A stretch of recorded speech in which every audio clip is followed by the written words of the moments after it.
What's going on, y'all? I'm Frank. Welcome back to the channel. So, this is part two to the prison story that I was telling you about, um, that got me kicked out of Dallas Penitentiary, 2009.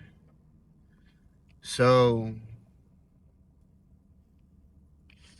where I left off was when essentially came into that little vestibule, right? So, let me just explain how the blocks are set up once again for anybody just picking up. So the blocks they're real long, right? Straight, real long. Think of like a narrow hallway, real long with 4 tiers. And then at the end of one, there's steps that you go down. So you would literally take a right-hand turn, go down these big doors, and then go down a set of steps. Maybe, I don't know, maybe 6 to 8 steps, but they're big steps, and it's a very wide entry and exit. You figure there's hundreds of people on that block, hundreds of inmates, so they keep it wide so everybody ain't bumping into everybody, all that shit. So it's 6:30, 7 o'clock in the morning.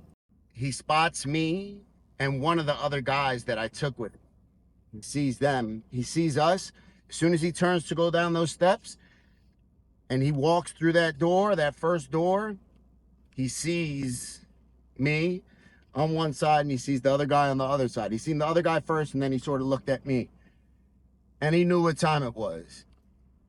And it was almost as if he was about to turn and go back when the third guy that I took with me, sort of either pushed him or kicked him in the back a little bit, but, sent him going down the steps. He didn't fall down the steps. He didn't tumble down the steps. He just came down the steps, right? You know, so he used whatever momentum he had from sort of being pushed from the back. He used that momentum and sort of lunged off of the steps. And the other guy that I took with me, he was the first one to shoot, right? Mind you, this is a maximum security level 4 prison. We're not doing too much fighting here, right? You're not really doing too much fist fighting. Anything you're doing, you're you're stabbing. You're doing knife work. Anything you're doing to try to either send somebody off of that compound, uh, or you're trying to kill them. You're not trying to hurt nobody. You're trying to do bad stuff to them, right? You're not trying to be friends. Um, so the other guy was the first one to set his feet in motion. When he did, because of using that momentum coming off the steps from being pushed and coming down the steps, he sort of tackles the first guy that sort of shot to him. And he's not a small guy. He's bigger than me. He's not a small guy at all. Worked out all the time. He's just naturally a big guy. So he tackles the other guy. We'll just call him A, right? He tackles A. A falls on his back. Sort of lands on top of him, rolls off to the side. Once I see that, I shoot. Joe he's not on the floor. So when he fell, he sort of fell like almost on his hands and knees, but he popped right back up. Literally it was one of those things, bam, and he popped right back up. So by the time I get to him, he was pretty much already standing straight up. I go at it with him. And then as I'm going at it with him, the gentleman comes from behind.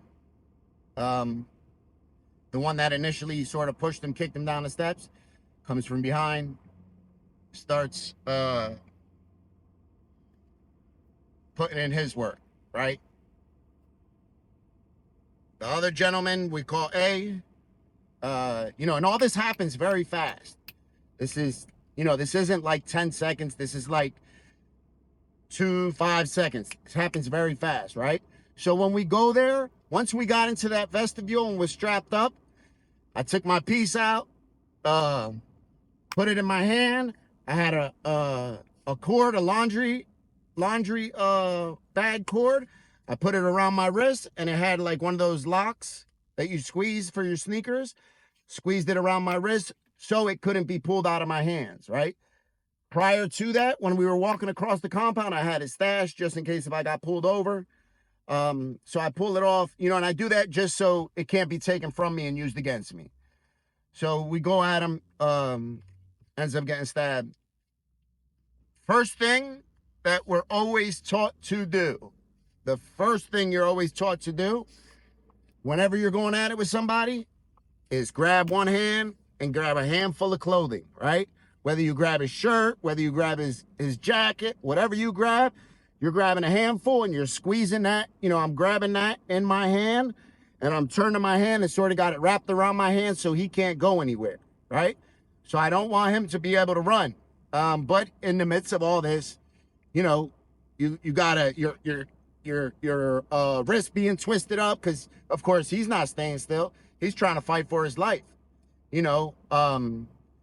So the whole situation might have lasted maybe from the time that he got kicked down the steps to the time first got hit with a piece of steel to the time he ran out of the door. He ran out of the door and ran onto the compound and just started running and ended up running to the lieutenant's office. You could see he was bleeding. We had blood on our clothing. I shoot back to my block. First off I do is take everything off, the wrap that I had around my piece, took it off, passed it to the guy. He shoots off one way. So all I'm worried about is, okay, let me go back to my housing area, get back into my cell, wash my hands, and flush my clothes down the toilet, right? Because one thing I know is there's going to be blood. There's going to be something, maybe my shirt's ripped, and that's all they need. So I get back, wash up as good as I can, and flush my clothes down the toilet. And then I shoot out to breakfast like nothing, right? As I'm going to breakfast, they only send one block at a time. His block was one of the blocks that go earlier to breakfast than my block. By the time they called my block, was probably, maybe 10 minutes after this had all went down. I see, well, I don't see specifically him, but I could see somebody being taken on a hospital gurney out to be taken to the outside hospital, right? They're leaving the infirmary and they're being taken to the hospital. So at this time, I'm nervous as hell. My heart's beating. I'm wondering, am I gonna get caught? I wasn't worried about any type of retaliation or nothing. I'm worried. I went to breakfast. I wasn't planning to eat. My emotions, anxiety, all that is coming through. I'm trying to listen to see what people are saying. Because people, the people all that are hanging out in the hallway and the guards, they're going to talk and they're going to say, yo, somebody just got stabbed up real bad. This just happened to, whatever. So I'm trying to ear hustle and gain as much information as I can. And I hear them saying, oh, yeah, they just got such and such, one of the guards. And this was the confirmation that I needed, if I needed any. One of the guards said, oh, I knew that was bound to happen, and then proceeded to not to say, but to insinuate that, oh, he's been given information up. So that's all the confirmation I needed. Finish with breakfast, and I head back to my block. I go back to my block. I lock in my cell. And then I'm listening to hear if there's phone calls to the block, because you can hear that stuff, from your cell. And I figured if there's a phone call, then you'll be able to know, okay, did they know it was me? Did they know I had something to do with it? Right? And so usually what they'll do is they'll pull the fuse to your cell door so that when they open up all the cell doors, your cell doesn't open. And that's how you know, okay, you know, I'm going to the hole or something's going on. Security's coming to snatch me up. So I wait. After breakfast is ran, 8 o'clock, yard is about to go. And or the doors are getting ready to pop and they're calling out. They're saying, yard out on the loudspeaker intercom system. I hear the doors popping and I'm waiting for mine. Pop, pop, pop, pop, pop. It comes to mine. It skips mine. They pull my fuse. Again, sir.